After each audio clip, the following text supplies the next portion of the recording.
Welcome to The Point of View. This is your favorite current affairs show here on Channel 1 Television. On The Point of View, we pick the right topics and get the right guests and ask them relevant questions on issues that matter to you. We have a big show for you tonight, focusing on two things. In our main show, we'll be looking at the health sector. The president of the Ghana Medical Association, Professor Ernest Yorke, is talking to us on a wide range of issues. We're looking at the Professor Kosa report on the Charles Emisa death. We'll also look at some issues in Ghana's primary referral facility, which is, of course, Kolebu Teaching Hospital, and other issues about the welfare of medical practitioners who are part of the key engine of the health profession. But before we get into that, we would also discuss a very important, I call it a feel-good story, because the Point of View doesn't only look at problems. We also discuss solutions. And you'll recall that a few weeks ago, Moses Bading of Infant Film School came to talk about the role of alumni in secondary education. So tonight we have a good story. The PRESECans have heard what Moses Bading has said, and two very important contributions to infrastructure in our secondary school have been built. I'll give you some highlights of that great story before we delve into health matters. Stay with us.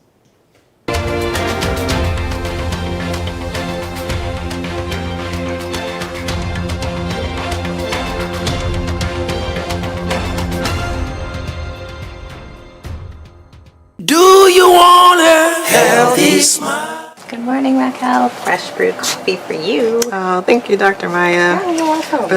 Coffee, tea, red wine, those things cause so much stain on our teeth. But I like to tell my patients that cosmetic whitening is a great, safe, effective way to brighten your teeth, like 4 to 6 shades lighter. So it's important to come in to get an assessment on your teeth to make sure you're a good candidate for whitening, because we want to make sure you have a good foundation. Yes, I definitely agree. Like you said, and it could be done right here at Bethel Dental. I also like to make sure patients realize you need to get your whitening done by a licensed dentist or a dental hygienist. So that way you can make sure you're getting the correct product, it's safe, you don't get any burning on your gums, you don't get any sensitivity with your teeth. So those things are super important when you're looking for a place to whiten. Yes, so why wait? Schedule your appointment today. Healthy smile.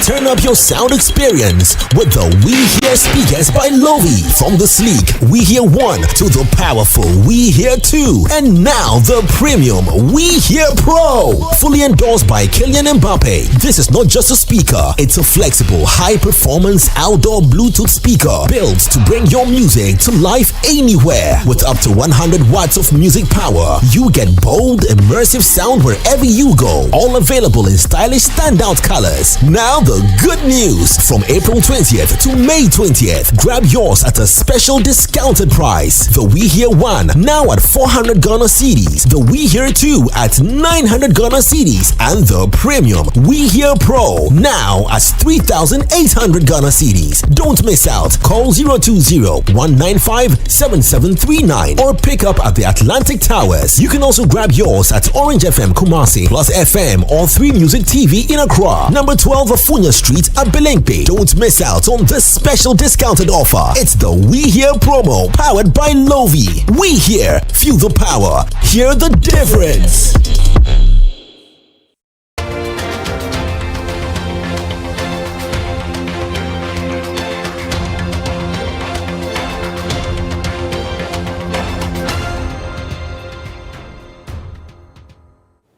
Welcome back. So tonight on The Point of View, we will start with a very good story.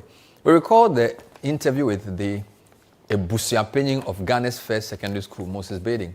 He made a clarion call for alumni of secondary schools to play a more meaningful role in the development of secondary education. Let me remind you of what he said before I show you what we've done to respond to that. Oh, we've lost our way. Correct. And it's a practical thing. And I'll tell you something that you must think about. My son didn't go to Fanspo. Oh. Even though I'm the Ebusiapening of Fanspo. And the fourth Ebusiapening son did not go to Fanspo. The one before you? The executive secretary of the mobile secretariat, Divan Akaba, his sons did not go to Fanspo. Even though it's a mobile? All of our children went to SOS. All these 3 people I've mentioned. Wow. You understand me? And it pains me greatly.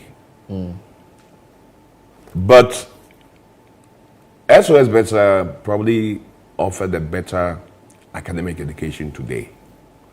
And the evidence is in, I can see it when my children went to university, they're top of their class, they get the first class, you can see the results. So are the children of all these people I've mentioned. When I go to SOS and I look at the car park, I see a lot of cars with phantom stickers. Among other good schools.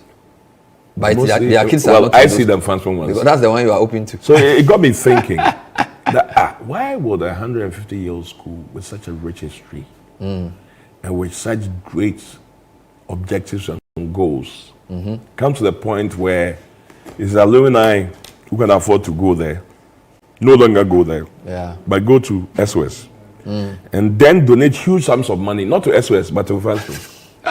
It's ridiculous. They pay school fees at SOS, but donate to Phantom school. I tell you, I've never paid $1 to SOS school. Not a single Beyond one. the school fees, Never. emotionally, there's no attachment. Zero. Yet, in Phantom, which you love, the quality for what you expect for your children may not be there now. I take my son there and I take him to Phantom events so I can listen to the great stories. So I've answered you pragmatically, right? So there's something wrong. Clearly. Okay. What is wrong? Phantom was a mission school that did a deal with Phantom Old Boy alumni, professionals, entrepreneurs, and etc. Right? And that deal changed the narrative for us and created all these leaders. And as I said at the launch, it's very difficult to start talking about the great people in the Phantom because there's so many. So, of course, secondary schools have big names in Ghana, but the truth is that a lot of the elite don't send their kids back to those schools, partly because the schools are overcrowded. As I said, when I was in secondary school in 96 to 98, we had about 1,200 students. Now there were 5,400. Many, many more students overcrowded. Indeed, Ghana has about 2.5 million secondary school students. The public schools are between 600 and 700. So there's a spacing issue.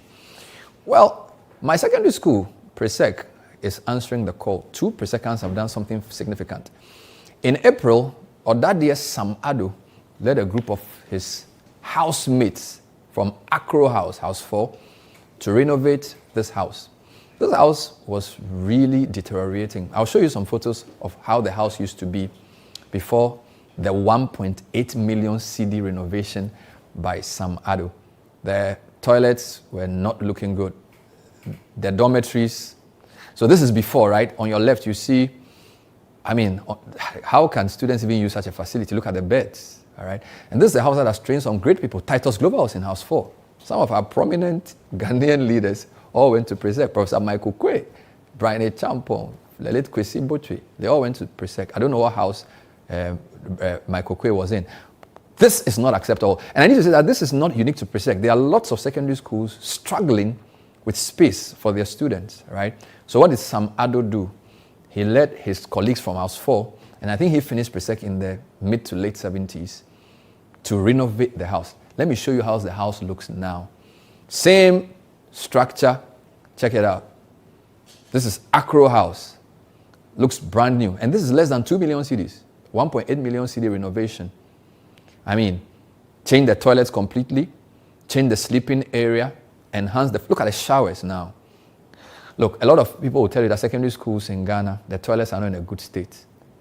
All right? So this is one example. Let's hear Sam Ado. He's not saying they want to replace government. What he's saying is that they have a critical role to play, and all alumni of secondary schools must get involved in dealing with what is now a space crisis. When I was in secondary school, there were 2 general arts classes, 1 visual art class, 1 agric science class, and 4 science classes, right? That's about 8 streams for Form 1 to 3. In fact, in my Form 1 time.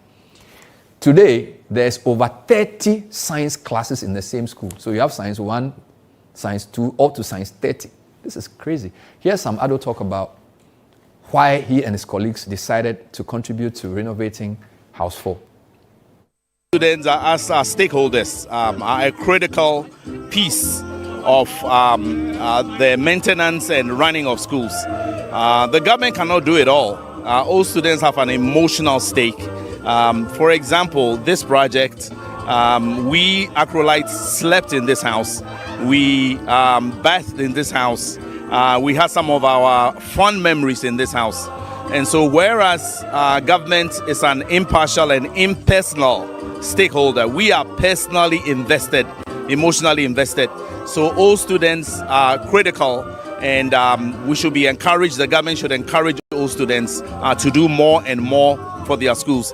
That is not saying that the government should abandon its responsibility, but all students as emotional and critical stakeholders should partner government to lift up the various schools that they attended. So we've been able to raise about 1.8 million CDs and a totally renovated Accra House, and also build new structures like this Paradise, and then additional washroom facilities and other things that we've been able to do. So today is a glorious day and a culmination of all the effort.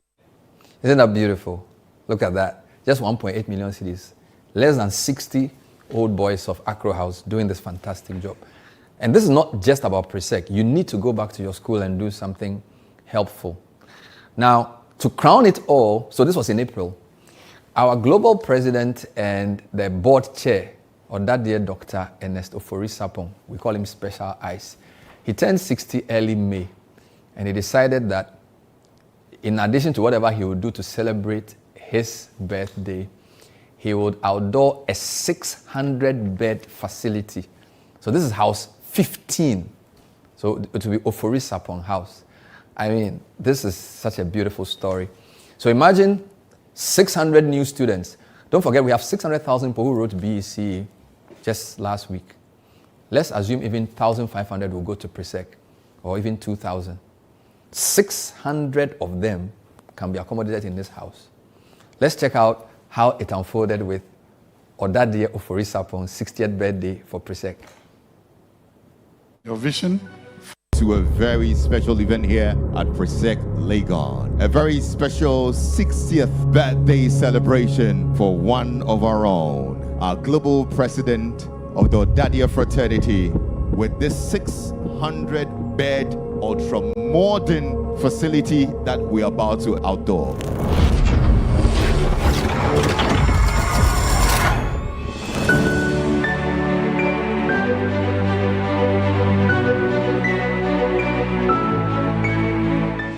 We're so grateful to you, Dr. Ernest Sapong. Your vision for the alumni and the things that you've done through your heart.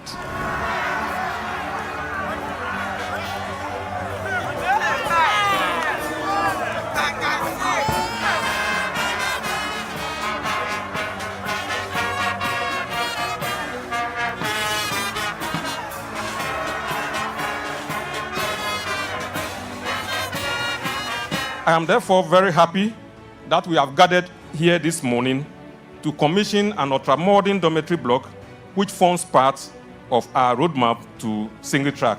On behalf of management and the entire PRESEC community, I want to sincerely thank our board chairman, Dr. Ernest Sapong. Today is special. Yes, it's the same man, but it's the man with the big heart who has decided to mark his 60th celebration with a meaningful and special donation. So today we unveil meaning. Today we unveil purpose. We unveil legacy. On behalf of the global Odadie family, we celebrate your vision. We celebrate your leadership. And we celebrate your heart to give back. God bless you. I pray that as a school, both management and students will take good care of the facility so that it will be useful for many years. It is a major legacy project that will remind us of the work of Dr. Ernest Sapong. Happy birthday to you.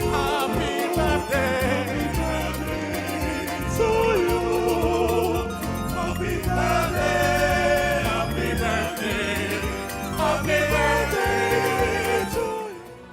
Many years ago, I walked to Odadie Ernest Sapong. Are you cool to Odadie Sam Ado? Are you cool to all Odadies everywhere? And please, let's take the clarion call and build our secondary schools. That's where we form the next generation. This is the point of view, special edition. Tonight we're first telling you a good story about secondary education and the role of alumni. And you know the good news, my next guest went to the same school. Our school anthem ends with taking our places in the future of our country and church. The president of the Ghana Medical Association is a product of the school, and I'll be speaking to him when we come back on a very critical subject, the state of healthcare in Ghana from the GMA's lenses. This is The Point of View. Stay with us.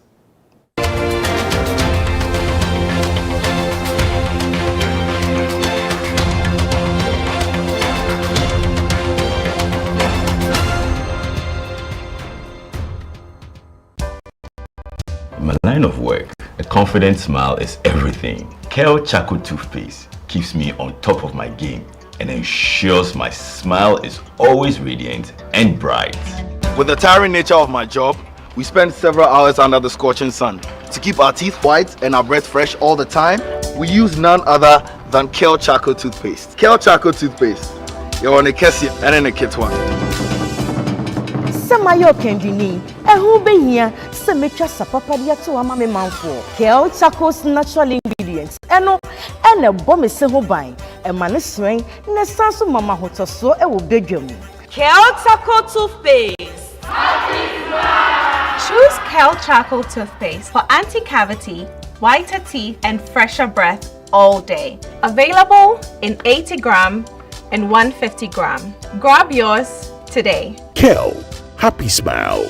This advert is FDA approved.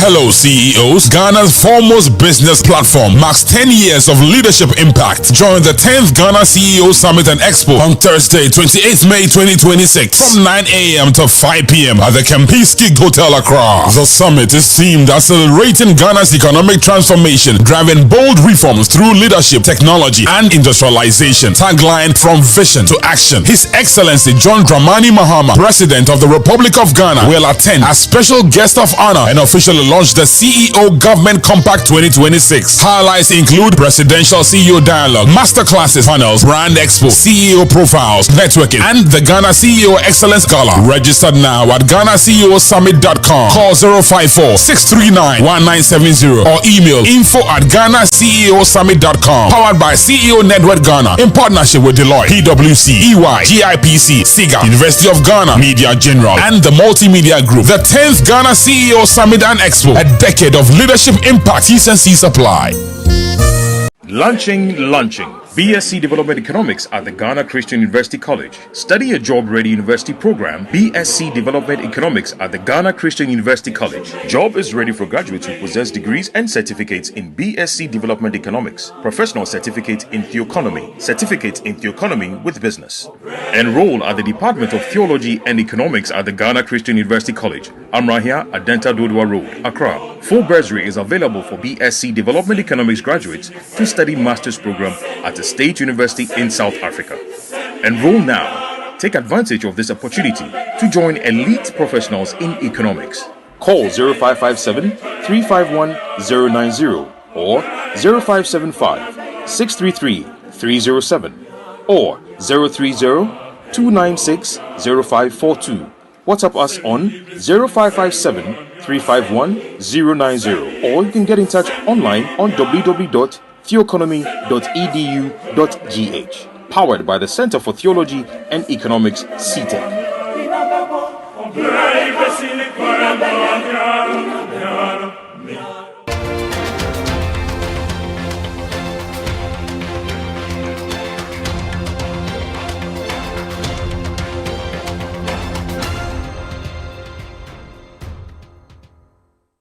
Welcome back. We're still here on The Point of View tonight. Now let's delve into health. So the biggest story in Ghana, arguably by the past 3 months, yes, because from February 6th all through to May has been the health sector.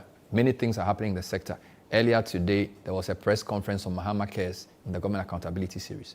But on February 6th, a 29-year-old engineer died after he was knocked down in a hit-and-run incident. He was picked up by the ambulance service and taken to 3 public facilities who all said there was no bed. They couldn't treat him. He eventually died at Kolebu Hospital close to midnight. The Minister of Health set up a committee chaired by Professor Ajimambedu Akosa to look into the matter. Prof came up with a preliminary report, which he presented last week, Wednesday. Let me give you a quick highlight of what he said or found after the work of the committee. Key findings. Charles Amisa died of exsanguination, excessive loss of blood due to an upper right arm bone and soft tissue injury, causing damage to the axillary and brachial arteries and veins following a road traffic accident.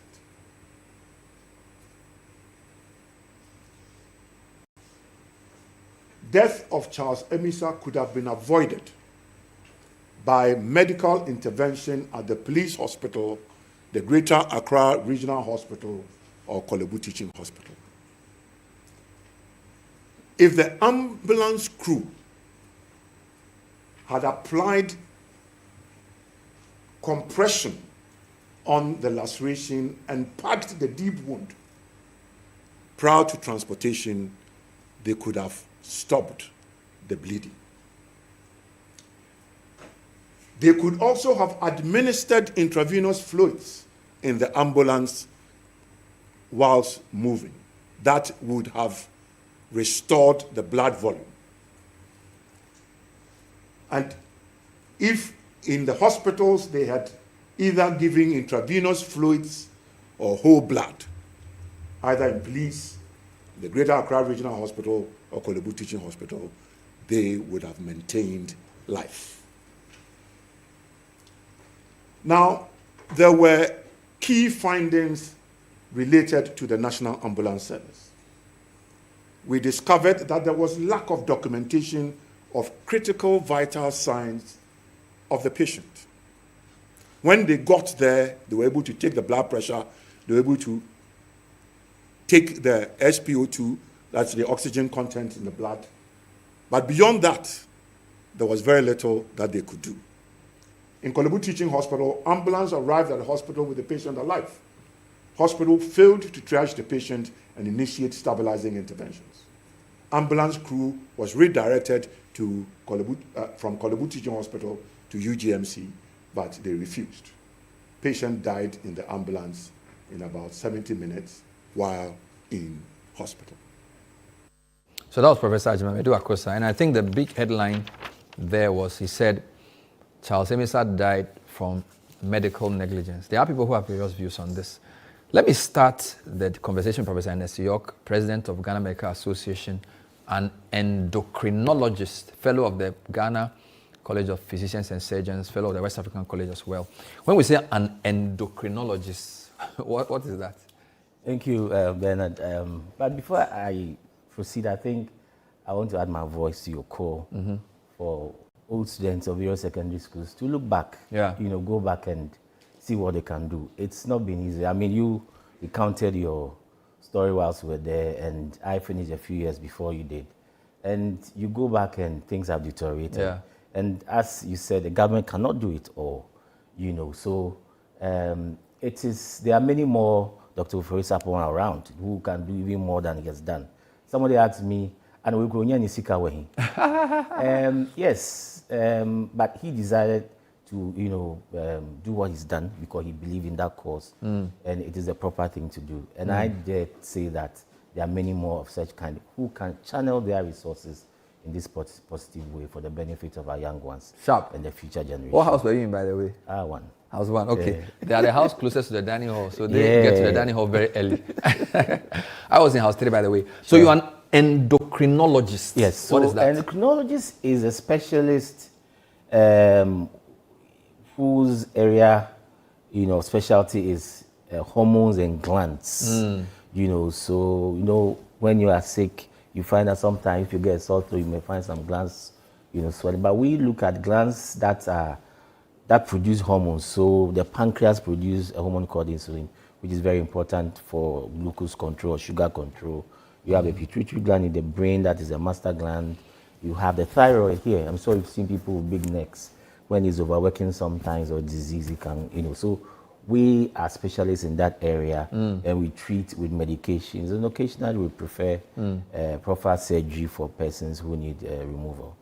So the Ghana Medical Association, is it a professional body? Is it a labor union? What is it? It's more of a labor union than a professional body, but it is also a professional body. But our focus has been trade unionism, so where we take care of the issues of our members is primus, but we also hold a bargaining certificate to negotiate on behalf of public sector, doctors. That includes medical doctors and dentists. Okay. So that's the main thing we do. Of course, we are interested in somebody is unwell, how can we support and all. But beyond that, let me say here and now for the information of the general public is that the first patron of GMA was Osajifo. Is it? Yes. So when was the union formed? This is 1954. Wow. So he was a patron of the GMA? Yes, and he gave us the land we are currently occupy in Kolibu. So he's part of Solidarity? Yes. So he's the oldest professional association in this country. Is it? Yes. We're quite instrumental in the formation of the NHIA and then the Ghana College of Physicians and Surgeons. I see. Who were the drivers. How many members do you have? On paper, we are over 10,000, about 12,000. Wow. Yes. Are all your members in Ghana? Well, you have to be a bona fide member. You have to be a paid up member, So, but nominally, yes, we are over 12,000, but active members, we are looking around 10,000. Does GMA membership equate to availability of doctors in the country? No.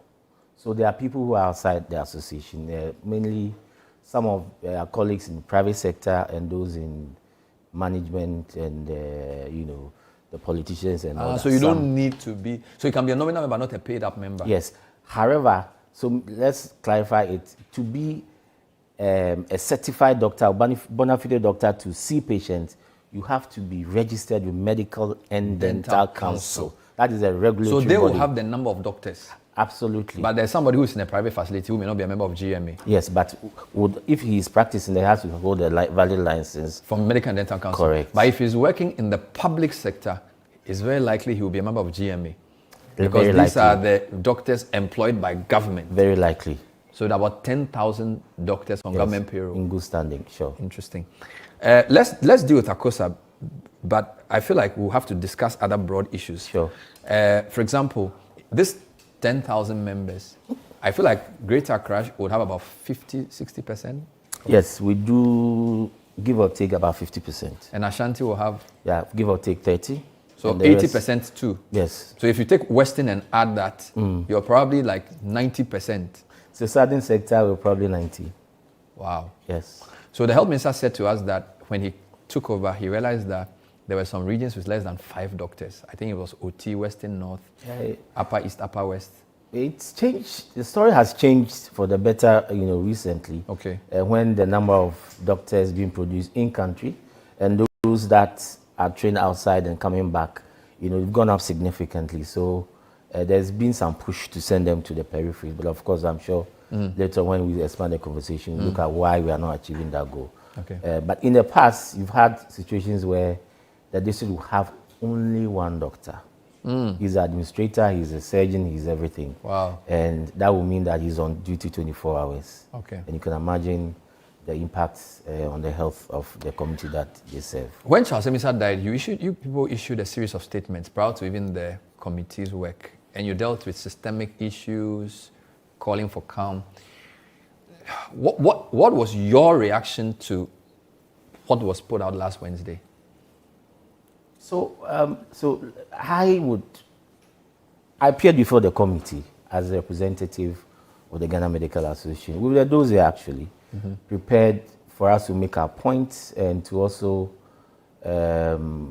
identify the problems that we think have been systemic and also have been long-standing, and what we think the policy issues should be going forward to address them. So I can understand that what was presented was probably just part of the report. I have not seen the entire report, but the PowerPoint that my good teacher, Professor Akosa, presented, I've had hands on it. And I think half of it was about the persons that were thought to have committed some wrongs. The rest were about other recommendations. But like we said before, we risk losing an opportunity to address the issues holistically. And it appears following the presentation also that the media, everywhere I've gone, it's about the doctors, when are they good, the nurses, what will happen to them. But I have always used the opportunity to reiterate the fact that if we don't approach it holistically and just focus on the individuals, 10 years time, I'll be on retirement and these issues will rear its ugly head again. So our initial posture was that the findings were unexpected. However, it appears the focus were on the individual, and which we think ought to be pointed out. Were you surprised when Professor Kosa said Charles Emisa did not die from the accident initially, but he died a slow, painful death from medical negligence? That was a very big thing for him to say. Very. And for me, I probably would have used that word. Then the thing is, an investigative committee of that nature, it is not a judicial or quasi-judicial committee. So they cannot pronounce on, the guilty or otherwise of persons involved. At best, they probably would say that there's reasonable belief to say that they committed some wrong. And if they indeed believe so, then the proper thing is what they've done to refer them to the appropriate body, who would now go into much more detail, call evidence, because at that forum, I have served on the disciplinary committee of medical and dental council for over 13 years. And they come with their lawyers. You have to adduce evidence. It's quasi-judiciary. We take evidences, we take witness statements, we cross-examine, people even appeal their decisions. So it is at that stage that when it is concluded finally that somebody can be pronounced as found guilty of a certain charge and therefore the requisite sanction. So I think that, that's what the pronouncement, the nature of what they did is what has, engendered the public. Maybe the terms of reference give them the latitude to get into such issues, in the sense that maybe they were asked to find out what led to Charles Emisa's death, the key causes, and make recommendations. So I think they probably interpreted their mandate more broadly. But is cause of death not a medical issue? It's not a judicial issue, right? So if a pathologist is telling you how somebody died, in fact, if a judge wants to make that determination, he'll probably call a pathologist, because the pathologist is the expert. So if the pathologist is examining evidence and speaking to people, he may feel he has the right to pronounce on cause of death in that very strong way. Yes, but they were not sitting there as judges, but they were a fact-finding team or committee. So to go ahead and make pronouncement definitive, yes, the pathology report might suggest so, but there's a value chain from what happened, how the patient was carried, what happened in transition, all the 3 hospitals, what might have gone amiss or were done wrong or right, and then finally to the point of death. So, yes, postmortem, sets out exactly what might have happened, but the culpability in arriving at that diagnosis has to be properly looked into. That committee, for me, might suggest.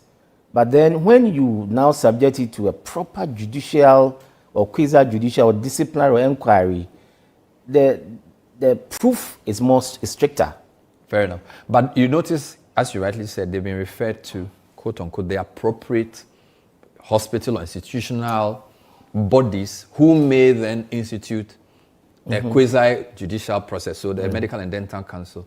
So in a sense, he's put the evidence out there before the quasi-judicial process begins. Absolutely, and I think you just nailed it. And secondly, it is also prejudging and might influence the committee's outcome, because he's a person of high social standing and he's a pathologist, So but it's not about he, it's a committee, right? There's a committee. I'm just saying, you want to separate. Do you feel like what he put out may not be the full report, in the sense that... No, I don't think it was a full report. No, what I'm saying is that the way, the report may be 50 pages, 100 pages. He put out some slides.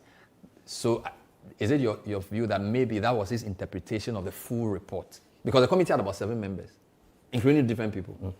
Yes, so the thing that you see, usually, I've been part of these processes in the past, and what happens usually is that you don't even mention names. You say certain individuals have been found potentially culpable, and therefore they be referred for further investigation by the relevant.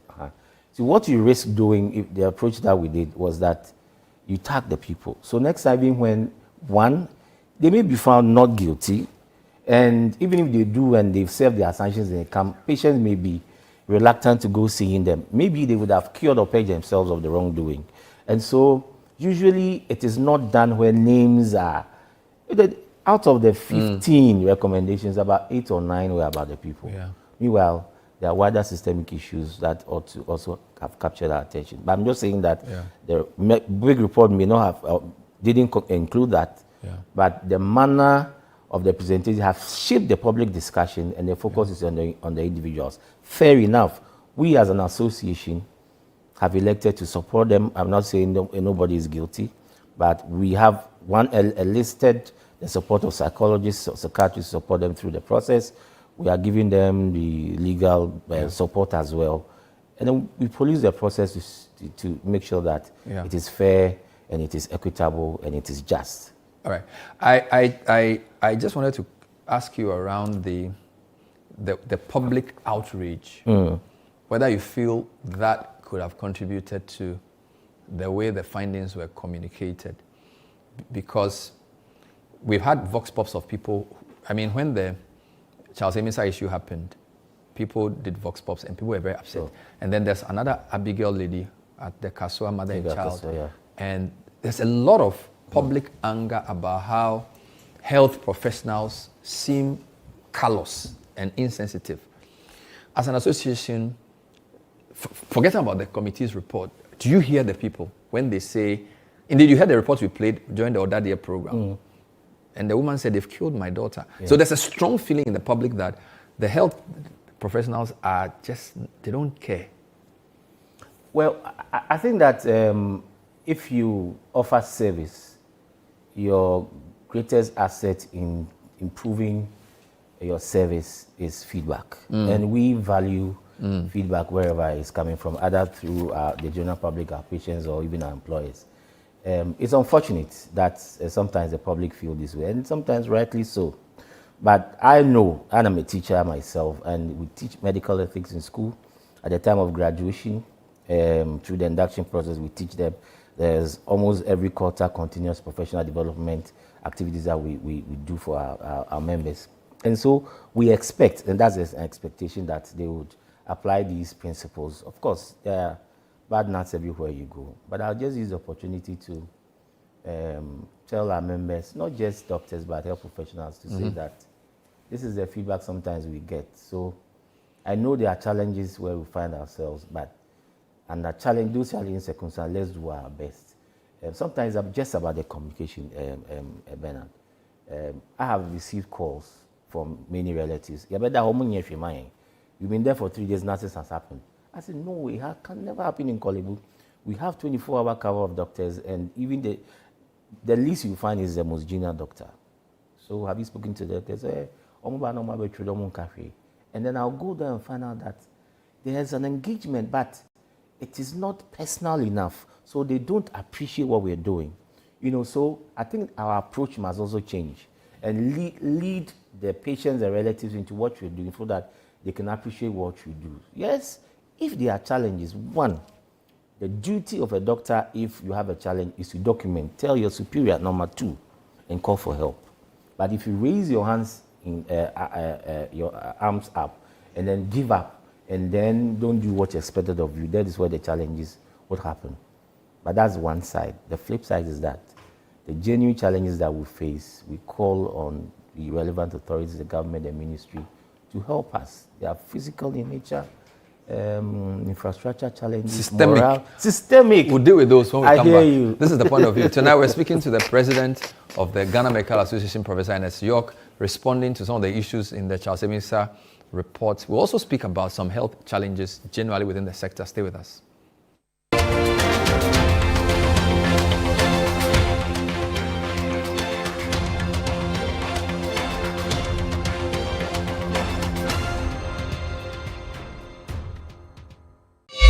Turn up your sound experience with the We Hear speakers by Lovi. From the sleek We Hear 1 to the powerful We Hear 2. And now the premium We Hear Pro. Fully endorsed by Kylian Mbappe. This is not just a speaker. It's a flexible, high-performance outdoor Bluetooth speaker built to bring your music to life anywhere. With up to 100 watts of music power, you get bold, immersive sound wherever you go. All available in stylish standout colors. Now the good news. From April 20th to May 20th, grab yours at a special discounted price. The We Hear 1 now at 400 Ghana cedis. The We Hear 2 at 900 Ghana cedis. And the premium We Hear Pro now as 3,800 Ghana cedis. Don't miss out. Call 020-195-7739 or pick up at the Atlantic Towers. You can also grab yours at Orange FM Kumasi, Plus FM or 3 Music TV in Accra. Number 12 Afunya Street at Belengpe. Don't miss out on this special discounted offer. It's the We Hear promo powered by Lovi. We Hear. Feel the power. Hear the difference. Smile, Look lively, okay? Smile, smile.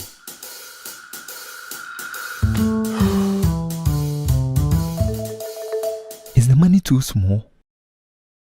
A bad stomach ruins your day. Don't let it. Take Gastron, your most effective antacid for the relief of symptoms of peptic ulcer, heartburn, gas pain, flatulence, and indigestion. Hey guys, what are you waiting for? Let's go, let's go. Mwah. Can you bring down the smiles more?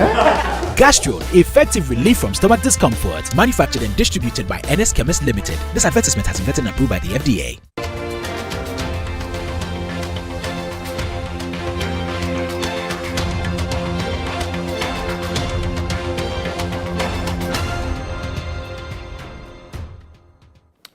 We are still on the point of view tonight. We're looking at the Charles Emisa report and other matters arising. My guest, Professor Ernest Yorke, Ghana Medical Association. You've mentioned systemic issues. There's a sense that the doctors and the health professionals want to talk about systemic issues, and the public wants to talk about attitude issues. So, for example, when I did the Odadia event with you, almost all the doctors were talking about systemic issues, emergency training, get a number of equipment. Only the nurse spoke about the attitude of health professionals. But you know, attitude is very, very important. Is there a sense in which overwork and frustration with the systemic issues leads to poor attitudes, right? So they are related. Because you're overwhelmed, they don't have the tools, you feel so tired, it's like, you know what, I don't want to even worry myself anymore. Can you comment on that for me? But I think you're right. Sometimes when you encounter repeated challenges and challenges that prevent you from giving up your best, over time you become nonchalant and and sometimes it happens, you know. But I would say that that may not be an entirely good excuse. A lot of doctors and health professionals have mental health challenges, and it will interest you to know that doctors all over the world have the highest suicidal rates. Is that serious? Absolutely. It's not a Ghana issue. No. If this is even in jurisdictions that have better health systems, as we know. So you know, and it happens. Go to med school now. There's a lot of students, doctors with mental health challenges. Wow. Yeah. So the stress of the training, the stress of the job, the frustrations whilst you're working, all adds to it. And if you are not careful over time, your attitude might change. But I think that is why we are professionals. And that is why we as an association also step in, you know, to advocate for the right conditions and, you know, the right working environment for our professionals to deliver their best. There was a lot of controversy in Kolebu. Indeed, even today, the news center, May 11, Kolebu critical care crisis, acute ventilator shortage threatens critical patient survival. Story by Elvis Darko. Prior to this, there was a controversy over control of labs between medical lab professionals and then doctors, simpliciter. Sure. What is your understanding of the dispute? Just explain it to us. What is your understanding of this agreement? Okay, so historically, doctors, So there's a group of doctors called laboratory physicians. So there are doctors that are into chemical pathology, microbiology, the microbes, the little organisms. You have the gross pathologists, the anatomists that you know, Professor Akosa and his kind, hematologists, blood specialists. Okay. So they work in the lab. Okay. And then whilst... so the route to clinical work was through lab or bio? Is that what it is like?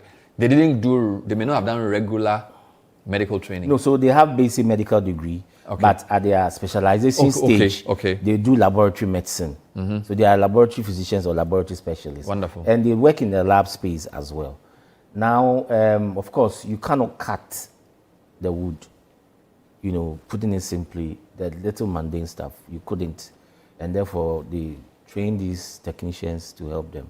And over time, the technicians have developed themselves from certificates to diplomas to HNDs to degrees, MSc, PhDs now. So at some point, but this is a worldwide movement. They think that the physicians are dominating them. So they within the lab space? Within the lab space. So there's a worldwide movement to kick them out and say, go into a consulting. But they are not consulting doctors, they are laboratory doctors. Oh. So that is the source of the dispute. And they've succeeded to an extent. And now the doctors are saying, well, it's affecting the quality of the work. Patients are suffering. We can't practice this in the space and therefore get us back. Now, the reason why postgraduate training in laboratory medicine is still ongoing is because, especially in Korle Bu, there are satellite labs by the medical school that is becoming like an avenue where these young ones are trained. Otherwise, training of laboratory physician would have collapsed. So that's the source of the conflict.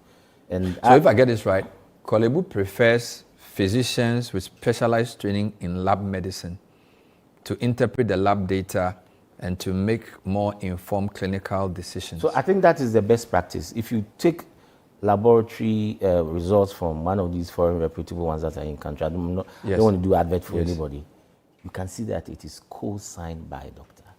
That is standard. And you see, because the doctor is the interface between the lab and the patient. So when I was in training as a specialist, I remember Professor Chum Danso. In the afternoon, he would come to the lab and get me all the results and say, you can't issue this, cancel this.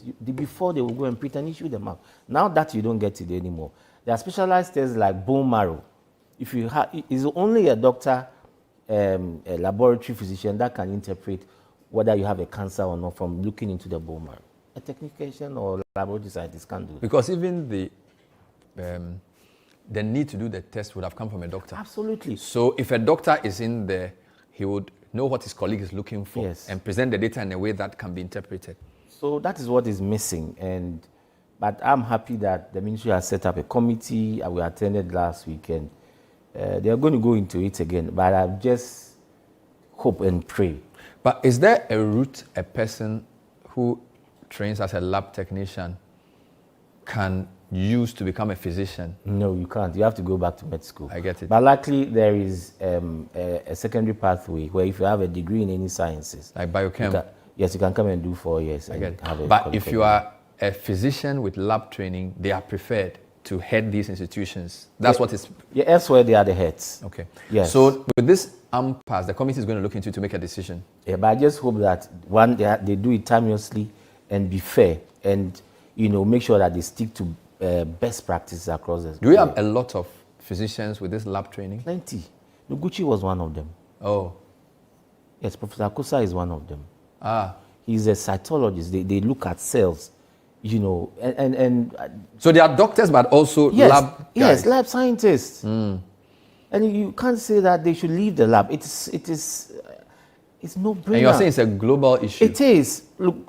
So what is WHO saying about this? If I had alerted you, I would asked you to Google what a laboratory physician is. Maybe in your private time, please do. And you find that it's an established profession. But somebody says that you don't belong here because we are also laboratory scientists. But you have your job, and I have my job. If you go to the medical OPD... Is it pay or professional pride that's at stake here? Well, I don't want to be misquoted, but I think there are deep-rooted issues. No, the OPD space, for instance, you see doctors, you see nurses, there are records people, there are this, there are that. It's the space. I see. So everybody has their function. There's a pharmacist, there's a clinical psychologist. Obi aye ne dwuma. So this therefore is not necessary. Absolutely ludicrous. So hopefully the committee will. I just hope. But we've been there before, Bernard, many years ago, and again, you know, they were physically threatening the doctors. They would take over their car park. They would go and hang red cloths, you know, threatening them. And at some point, do they outnumber the doctors? Absolutely, yes. Wow. So as GMA, you don't think this global movement towards taking over the labs is positive? As GMA, do you have I think we are partners, and you can't exclude one to the other, you know, and therefore let's be reasonable, all of us, both sides, and let's work together to sort it out. I'm hoping that the management of the teaching hospitals will be bold, supported by the ministry, to do what is right. Are you surprised that Kolebu is still having a critical care crisis? The news center says acute ventilator shortage threatens critical patient survival. We thought when COVID came, there was a lot of movement around getting a lot of these facilities. The story is quite sad to read, that investigations have revealed that the hospital's A&E, with its medical and surgical intensive care units, currently operate with only 10 functioning ventilators, serving a combined 62-bed capacity. Bernard, the problem is deep. Oh, Charlie. It's not only Kolebu. Like if you take, is it the western side of Accra? Yeah. So after Kolebu, Kaneshi Polyclinic, there's nothing on that corridor. All through to Kaswa? Kaswa. Wow. So a lot of the hospitals are even on the eastern side? Yes. 37, Ridge. And then to Winneba Trauma, ting. So there's a major gap in that side. There is. And if you go to even the smaller polyclinics on that are dotted, check their ERs. Oh. It's like the size of your palms with nothing. Sometimes no oxygen at all. So that's why people think that we are being selfish by talking about systemic issues. Nobody is shielding anybody. But we are saying that let's use the opportunity to look at this holistically to fix it. I mean, Kolebu is probably the best place in this country. There's a view that to reduce the pressure on places like Kolebu, instead of new investments in big, so let me give you an example, Maritime Hospital, or the one at Cantonment, was the name? Bank of Ghana. These are high-end, only the rich can afford.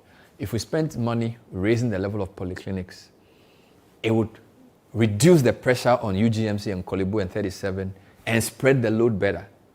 Because the Bank of Ghana hospitals, the UGMCs, not even UGMC, the Maritime. They are not for everybody because people cannot afford.